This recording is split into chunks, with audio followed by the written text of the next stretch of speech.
Hi, this is Rhonda, and I'm the artist behind R. Jones Artist, and today I thought I would show you how I create my handmade memo pads. All the art is my original art that I create 2D. I then scan it into Photoshop, clean it up, and I use INDESIGN to design the memo and stationery pad. I use a Canon Pixma Pro 100 printer. They do not make them anymore. If you can find a new one on eBay, I highly recommend it. The next piece of equipment that I use is a paper jogger. I found mine online. You can find them at auctions or on eBay used.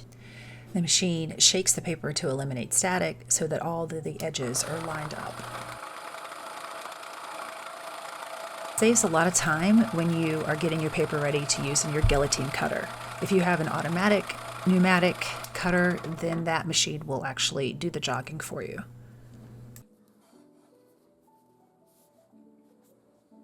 I use a guillotine cutter to trim all of my pads, and the biggest challenge I find with this is since I have different sizes, I have to readjust the bar, and oftentimes when I readjust, the paper maybe doesn't cut in the perfect center, so some pads will be taller or shorter than others. As you can see, I'm trying to align everything as perfectly as possible. The paper jogger really makes this much easier because all of that paper has been mostly lined up. In my perfect world, I would have a pneumatic cutter that would eliminate all of this and make my cutting so much faster. Once again, I'm back to the jogger because as you cut, the paper moves and you just want to get them lined up as much as possible. It just makes it easier as you cut.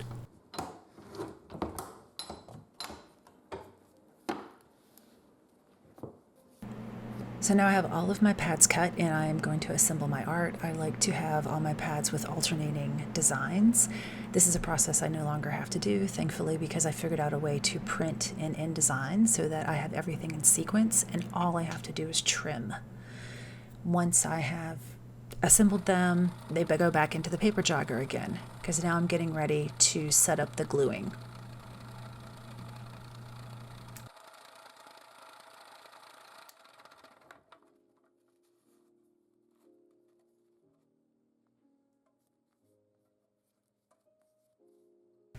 So this is the process I use to glue up all of my pads. I do them one by one. I use 2.5-inch binder clips, and then I have these bowl scrapers that I found at a kitchen store. I like using the bowl scrapers because they keep all of the paper flat, and I find if I don't use them, the paper has a tendency to buckle from the liquid in the glue. I use a neutral pH binding glue for books.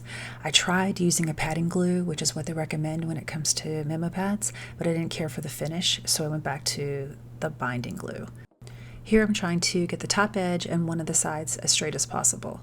So then I'll add the glue, and then later I will have to trim the bottom and the other side. As you can imagine, gluing up the pads takes a lot of time. I put 3 coats of glue on. You don't have to, but I like the finish, and I have to wait 10 minutes in between each coat. So doing one pad could take 30 minutes. Obviously, I do a whole bunch of pads at once. We recently found an old standard Bindfast 5 electric gluing machine that I hope we will have up and running early fall, and that will eliminate so much of the time it takes for me to make these memo pads.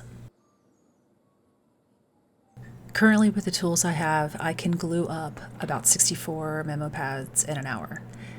The Bindfast machine, on the other hand, can glue up about 1,000 in an hour. Oh my gosh, that would be amazing.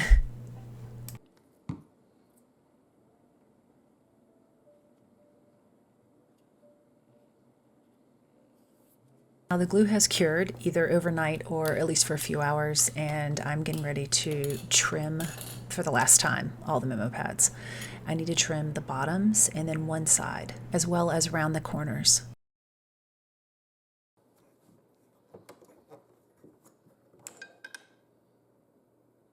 Now I am readjusting the cutter again, and I am checking the pads to see which side needs to be trimmed.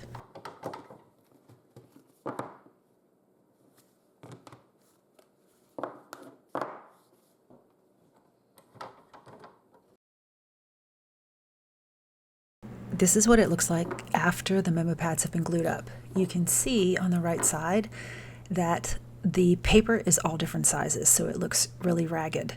I'm going to trim that up.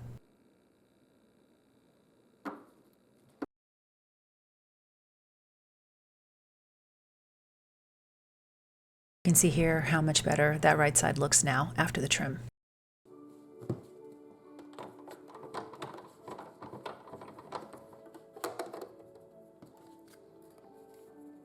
And now I am trimming the bottoms.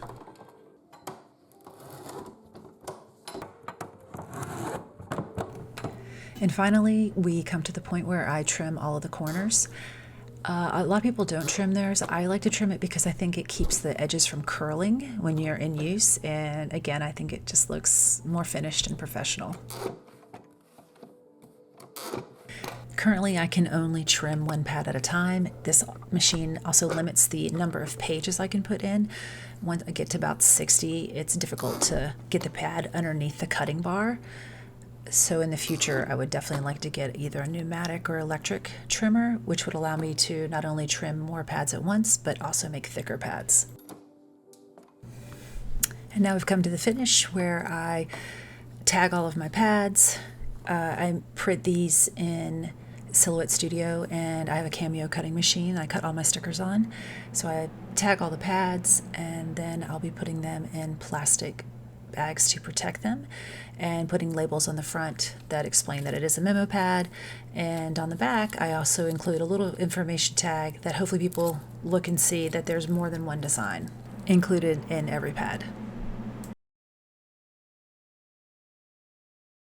This is one of the most satisfying parts of making the memo pads. I love packing them all up. They're all ready to go, to ship, to put in the stores that I sell locally or even sell wholesale. It just makes me feel like I accomplished something for the day.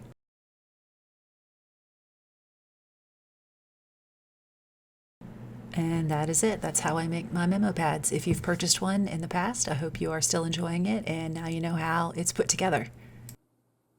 If you are interested in making your own memo pads, I hope this video was helpful and gives you some insight into the process and some items that maybe you should look for if this is what you want to do.